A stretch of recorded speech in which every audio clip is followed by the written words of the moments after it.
Good afternoon all. So I'll now explain week 7 lectures and the corresponding problems on week 7 videos. So first I'll give week 7 recap. So the topics were one-dimensional unitary transform to 2D. So 1D unitary transform are already explained in the last week lectures. So here we'll transform that 1D unitary transform to 2D. Then about DFT transform, specifically about DFT transform, and the conversion from 1D DFT to 2D DFT will be explained. Then 2D DFT computation and visualization. Then about 1D DCT and a relation between DFT and DCT. So first we'll go to 2D unitary transforms. Okay, so 2D unitary transforms are actually applied on 2D images, right? 1D unitary transforms are for 1D signals varying in n or t. 2D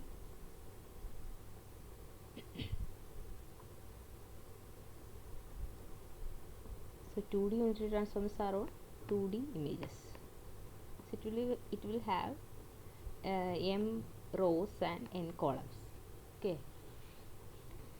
So 2D unitary transform can be represented using 3 types. First one is VKL is equal to product of U, comma A star KL, where A star KL is AK star into AL star transpose. And what is AK star and AL star? A Hermitian matrix. A is the one-dimensional basis image. So A Hermitian will be like this. So its first column will be A1 star. So kth column will be AK star. Lth column will be AL star. So that is AKL star. So if you are given a particular transform, you will have this A.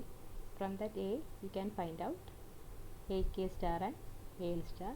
Then just find the product AK star and AL star to get AKL star to find out VKL. So for every value of VKL, you can find out. And the next representation is V is equal to AU A transpose. So we have A matrix with you, one-dimensional A matrix with you. Use your image, and A transpose is the transpose of the matrix.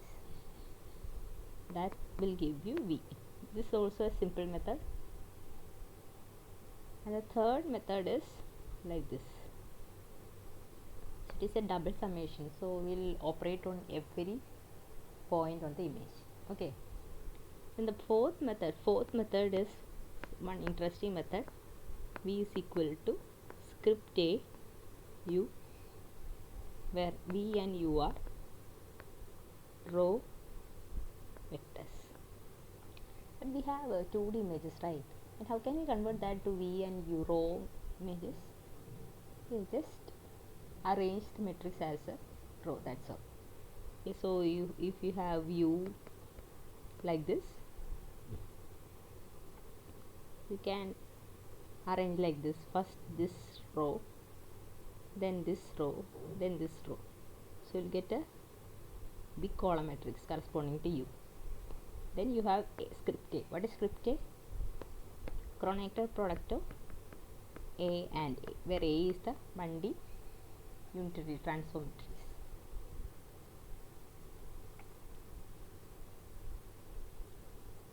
Question 1 is already described in class.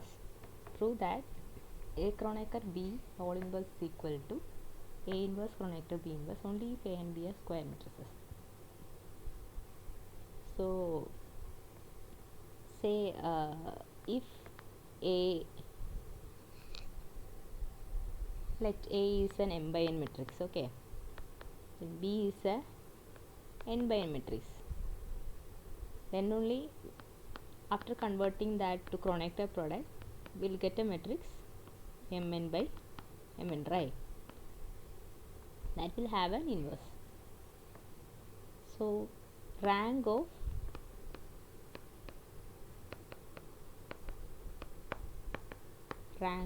A into rank of B, right?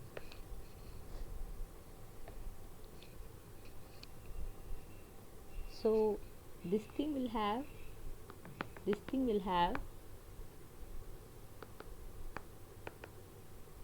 a rank of mn because it is a square matrix and should have a full rank, then only it will have a inverse.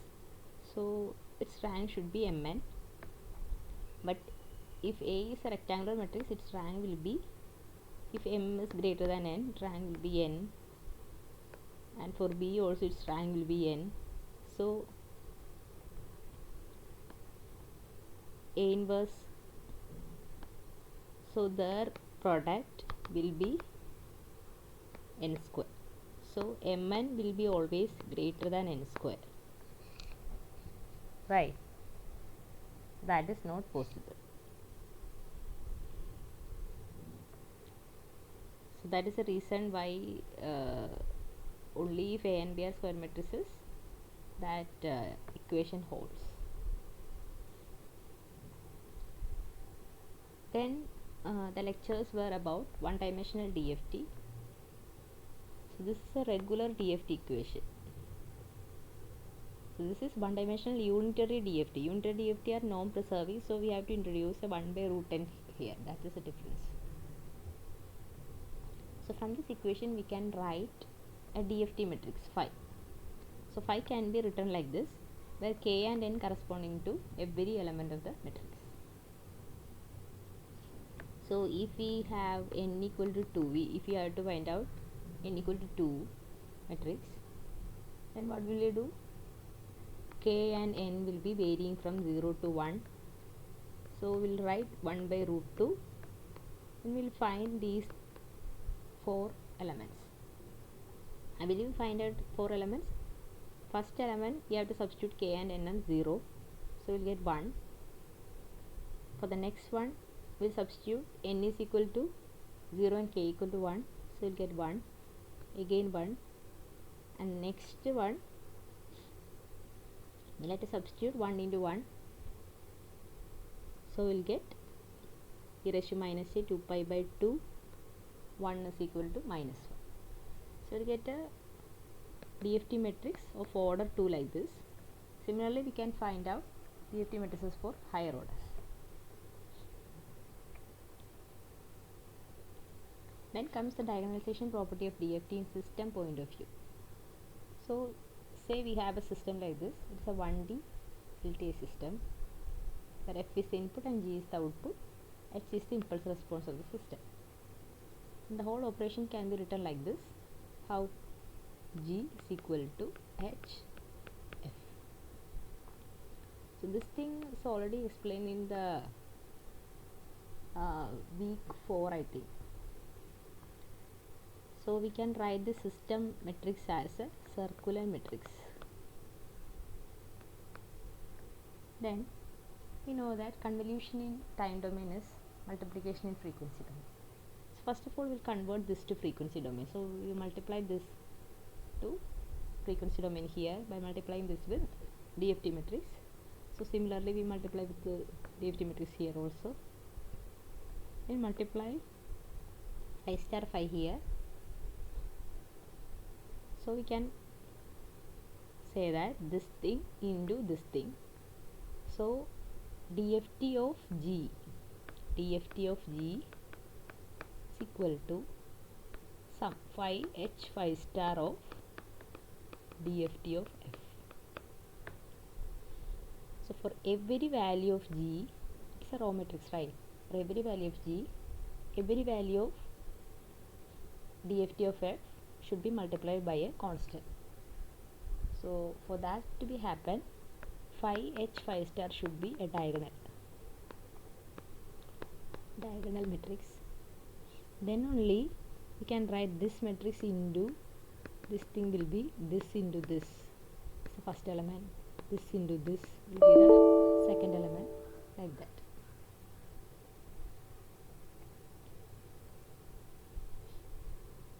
Okay, so phi h phi star. So the property of a DFT matrix is it will diagonalize a circular matrix.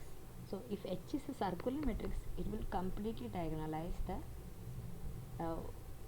DFT matrix will completely diagonalize the circular matrix, system matrix H. Question 2. Verify that DFT matrix of order n equal to 2 means phi is equal to 1 by root 2 1 1 1 minus 1 diagonalizes a system matrix with impulse response. H of n is given 1 2. So how will you write the circular matrix corresponding to this H? H00 H01 H10 H00. So 1 2 2 1, like that we'll write, right? We have to prove that this phi diagonalizes H. So first of all, find out phi h phi star is equal to 1 by root 2 1 1 1 minus 1,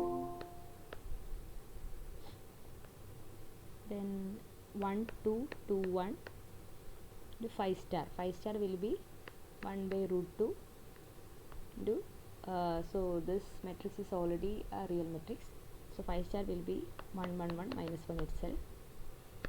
So we'll get 1 by 2, then 3 1 3 3 minus 1 1 into 1 1 1 minus 1, so which is equal to 1 by 2 6 0 0 minus 2 is equal to 3 0 0 minus 1. So we can say that this DFT matrix phi diagonalizes this H matrix, right? And the diagonal values are 3 and minus 1. Then in class it was explained that the diagonal elements are the eigen values of the matrix H. So that is the next question. For the above DFT matrix and the system impulse response, verify that the eigenvectors of the system matrix are the columns of DFT matrix and the eigenvalues are the diagonal values after diagonalization. So we have to find out what are the eigenvalues of the system matrix. So system matrix H can be written as 1 2 2 1 1 2 2 1 2 2 1. And how can we find out the eigenvalue of this matrix? H minus lambda I determinant equal to 0. So 1 minus lambda 2 2 1 minus lambda equal to 0. So 1 minus lambda the whole square minus 4 equal to 0. So 1 plus lambda square minus 2 lambda minus 3 equal to 0.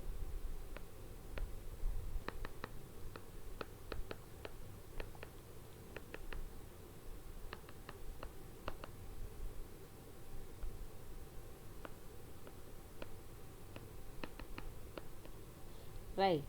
So these are the values we obtained after diagonalization, 3 and minus 1. Then we have to find out the eigenvectors are columns of DFT matrix. So how can we find out the eigenvectors? H minus lambda I eigenvector V0 is equal to 0. So first of all, we'll take lambda is equal to minus 3. So H minus minus 3 I. So 1 plus 3 4 2 2 4 0 0 V0 1 equal to 0 0, which will give a value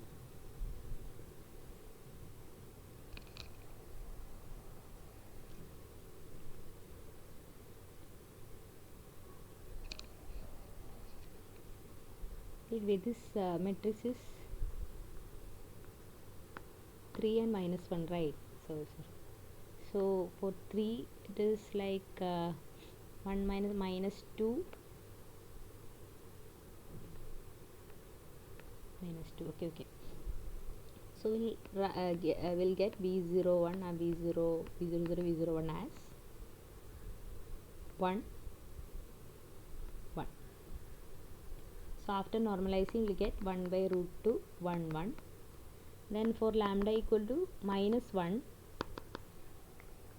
this thing will become 2 2 2 2 v10 v11 equal to 0 0, which will give v1 as 1 minus 1 1 by root 2. So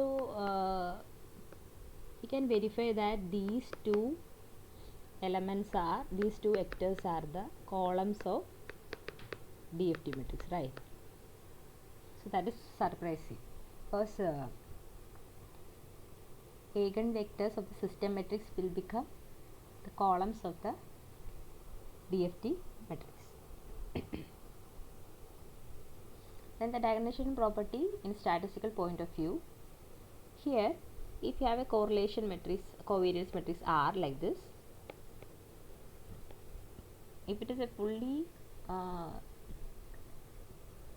circular matrix, then the DFT matrix can straight away diagonalize it, right? So it can be used as a decorrelation. So that matrix will become diagonal only. Other values will be 0. So that is a perfect thing.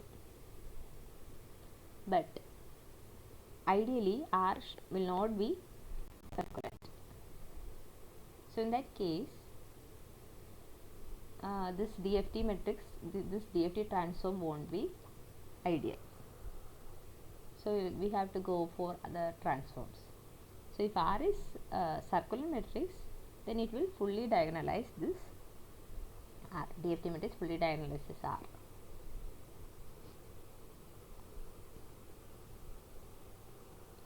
Then comes how we can find out 2D and 3D DFT.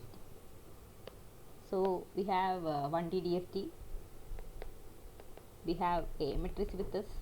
For example, this phi is 1 by root 2 1 1 1 minus 1. So we'll first find the Kronecker product of A and A. That will give a 4 by 4 matrix like this. Then we'll make the U matrix a row matrix, a column matrix. Then we'll multiply this script A with U to get V. So we will be always also a column matrix. That column matrix we will have to convert to a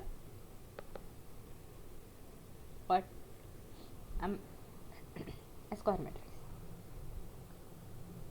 So similarly for DFT matrix, the case of DFT matrix, first we have to find out the Kronecker product of phi and phi. Then that should be multiplied by the column version of the input image. Similarly for 3D DFT, we have to find out 3 times the Kronecker product of phi.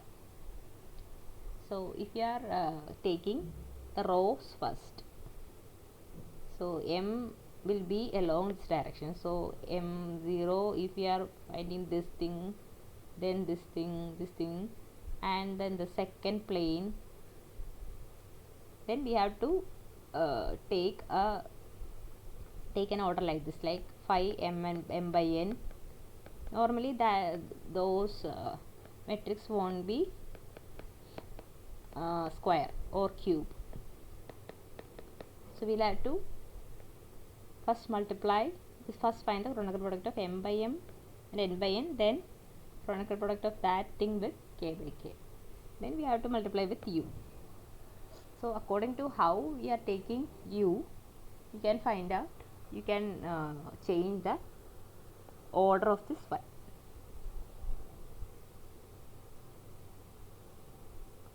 So diagonalization property of DFT in system point of view. So for 2D systems, similar to 1D system, H is a doubly block circular matrix. That is also already explained in the last lectures. So if you want to diagonalize a system matrix H, you have to use this equation, phi H phi star. So this thing should diagonalize this H. So doubly block circular matrix will be diagonalized by using this script phi, where script phi is phi Kronecker product phi. So similar to the 1D case, we can derive this also.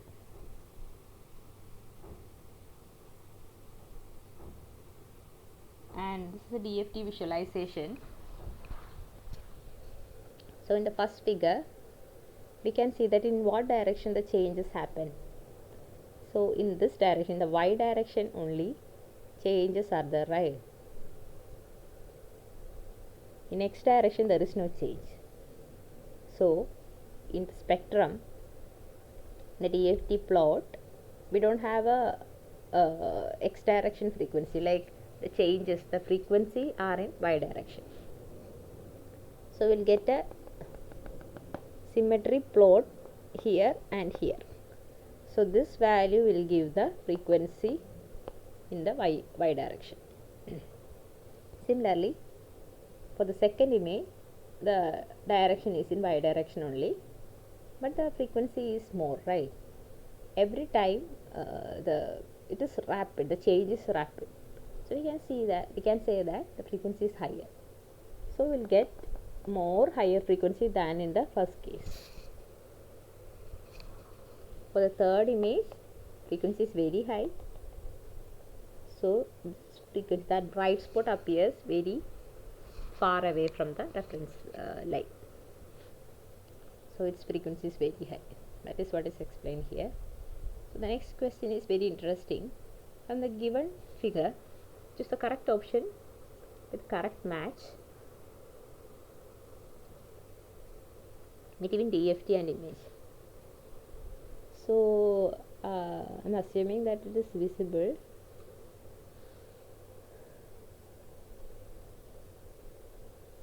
This is the image. So how will you match this? So first I'll take this f. Okay. So its frequency changes more rapidly in x or y direction. In x direction, frequency change is there, but it is less. In x direction, change is less, but in y direction, change is very high, right? So in x direction, change is less. In y direction, change is high. So that type of spectrum is what this thing A, right? Because here the x direction change is this thing only. Y direction change is this much. So we can relate this thing and this thing. Then here x direction and y direction changes are same. So we can relate this thing to this thing. So 2 points on the same axis shows a symmetric property, that's all. Okay. Then here in the H image, x direction change is very high, y direction change is less. So that is shown here, right?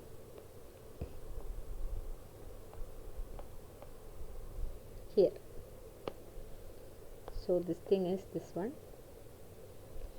and slight slanted version is here. So this thing is this one. So that's it. So the answer is D.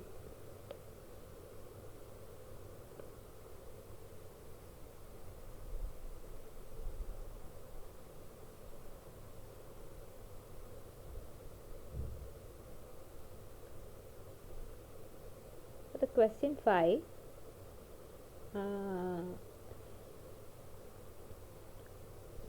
the phase dominance properties, one question related to phase dominance property is given. For the below given two images, image 1 and image 2, some combination is given here and here. So you have to match with these statements. Phase of image 1 and magnitude of image 2. What should be the phase of image 1 and magnitude of image 2? And what should be phase of image 2 and magnitude of image 1? So we can say that face of image 1 and magnitude of image 2 is this one. Even if it is magnitude of image 2, it will contain visual characteristics of image 1 only, even though it is containing only face of image 1. So we can match this to this and this to this. So even though the second, this one contains face of image 2, its visual content, image 2's visual content is more in that image. So it is verified that the face is dominant in a particular image. Next question is about 1D kernel of a transform is given. So we know that it is a DFT transform matrix. So transform of an image we have to find out. So U should be first convert to a column matrix. Then script A we have to find out, A Kronecker A. So 1 by 2, 1 1 1 minus 1, 1 1 1 minus 1, Kronecker. 1 by 2, 1 1 1 minus 1, 1 1 1.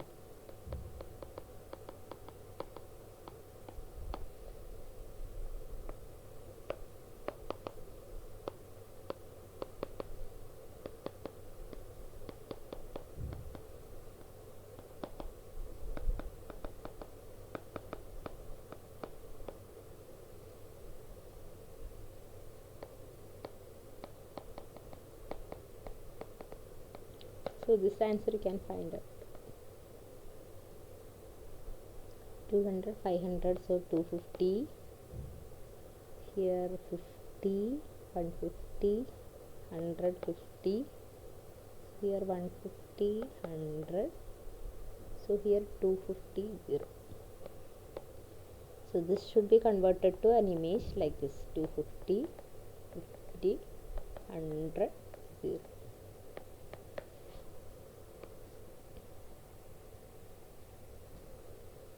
Next comes properties of DFT. So the first property is row column decomposition. So we know that the DFT equation can be written as a double sum of f of mn e raised to minus a 2 pi by n km plus ln n.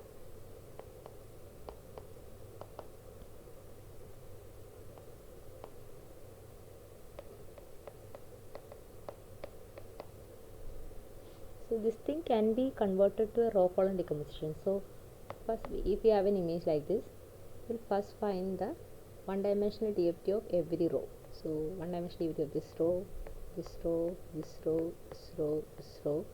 We'll find out, and we will copy that to here, here, here, here, here. Okay, the output, each of the output will be copied to here. After that, we'll take columns and find the one-dimensional DFTs of every column. So we'll get result like this. So the output will be the 2D DFT of the first image. That is the property of row column decomposition. And the next property is rotation property. Rotation property can be stated like this: if you have an image like this, if you are finding this DFT, and so it will be looking like this, then you will rotate that DFT for an angle theta, then you will find the IDFT of the rotated image like this. It will be looking like a shifted version of the rotated version of the image 1 itself. So you have an image 1, you will find the image 1 DFT, you will rotate image 1 DFT, you will find IDFT, that will be rotated version of image 1. So this is another property of DFT. So this is the rotation property. Next comes 1D DCT. Unlike the case of DFT, DCT matrix will have only real values, and the equations are already given like this. Equation is here. So the question 6, find DCT matrix of order n equal to 3. This thing we have to find out.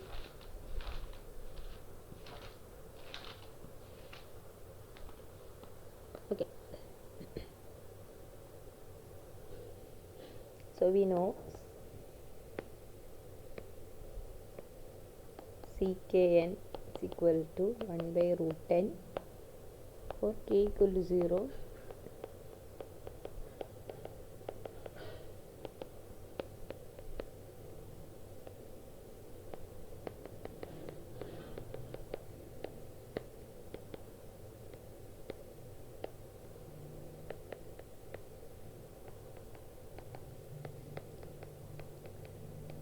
So first row can be written from this equation, and second to nth row can be written like this.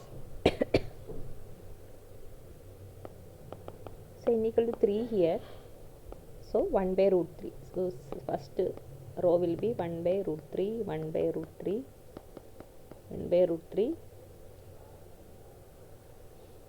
and the second row k equal to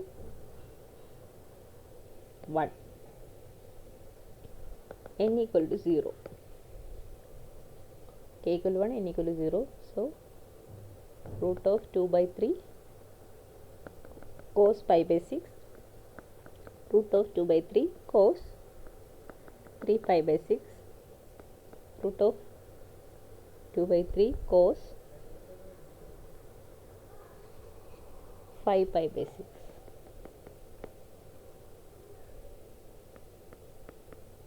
Next thing is k is equal to 2, n equal to 0, 1, 2.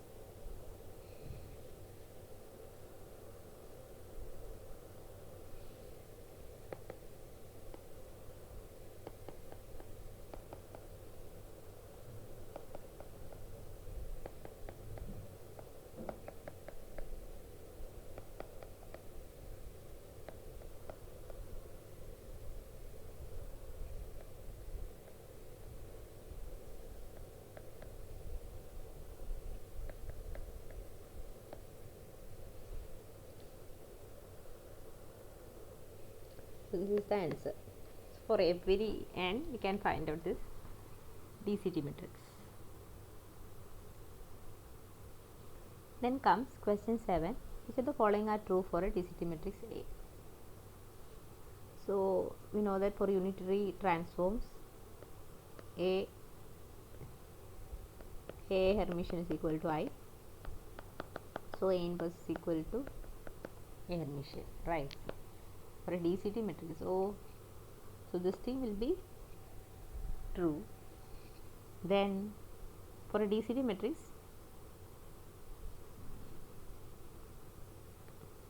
A star will be A itself, because for a DCT matrix every elements are real only, not imaginary. This A Hermitian can be written as A transpose conjugate, which will be A transpose. This thing also true for a DCT matrix, but it is not true for a DFT matrix. Then lab assignment 7, so will be given two images, image 1 and image 2. You have to find out, three tasks are there. First one, you have to find out 2D DFTs of the images. Next comes phase dominance property verification. Third comes rotation property of the DFT. So you have to first read the two images. Then my DFT2 function is actually finds the 2D DFT of your image. So you can use 2D DFT using the inbuilt function np.ft.ft. Then to center shift DFT you can use FFT shift function. So in my DFT function you have to use these two functions to find the DFT2 of matrix, your input image. So first you have to take one image, the image 1, and find its DFT. So image 1 DFT1, image 2 DFT2. So then from DFT1 you will spread that to magnitude and phase. From DFT2 also you shift it to magnitude and phase. Magnitude 1 phase 1, magnitude 2 phase 2. Then you combine this magnitude 1 and phase 2, phase 1 and magnitude 2, and find the IDFT to get the image.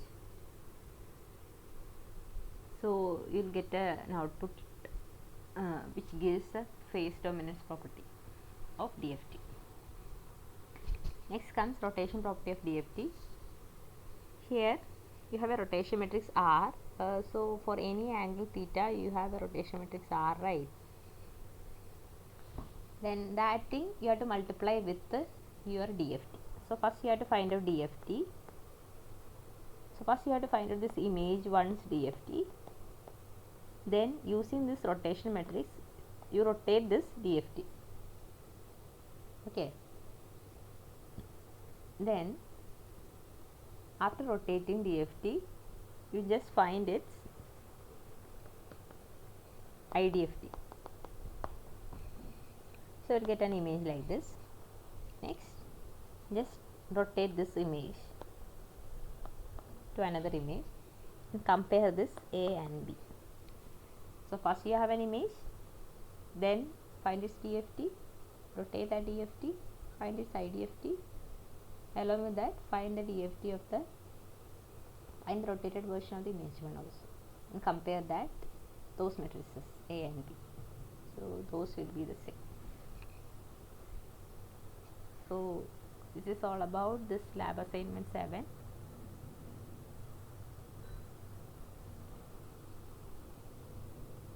Thank you.